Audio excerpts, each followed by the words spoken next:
A reading from the book of Genesis. God said to Noah and to his sons with him, "As for me, I am establishing my covenant with you and your descendants after you, and with every living creature that is with you, the birds, the domestic animals, and every animal of the earth with you, as many as came out of the ark.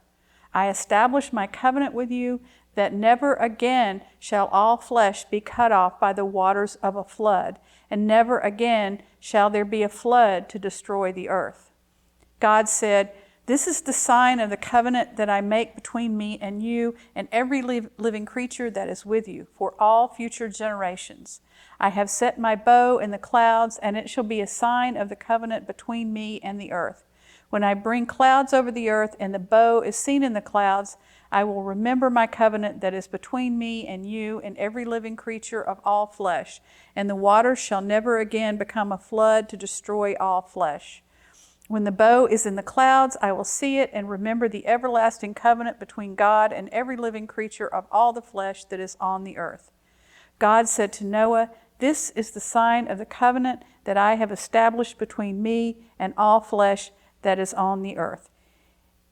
Hear of the early encounters with God. A reading from Psalm 25, verses 1 through 9. To you, O Lord, I lift up my soul. My God, I put my trust in you. Let me not be humiliated, nor let my enemies triumph over me. Let none who look to you be put to shame. Let the treacherous be disappointed in their schemes. Show me your ways, O Lord, and teach me your paths. Lead me in your truth and teach me, for you are the God of my salvation.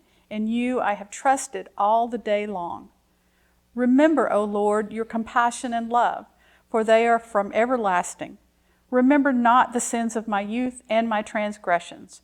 Remember me according to your love and for the sake of your goodness, O Lord. Gracious and upright is the Lord. Therefore he teaches sinners in his way.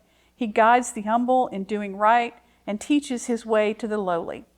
All the paths of the Lord are love and faithfulness to those who keep his covenant and his testimonies. Glory to the Father, to the Son, and to the Holy Spirit, as it was in the beginning, is now, and will be forever. A reading from the first letter of Peter.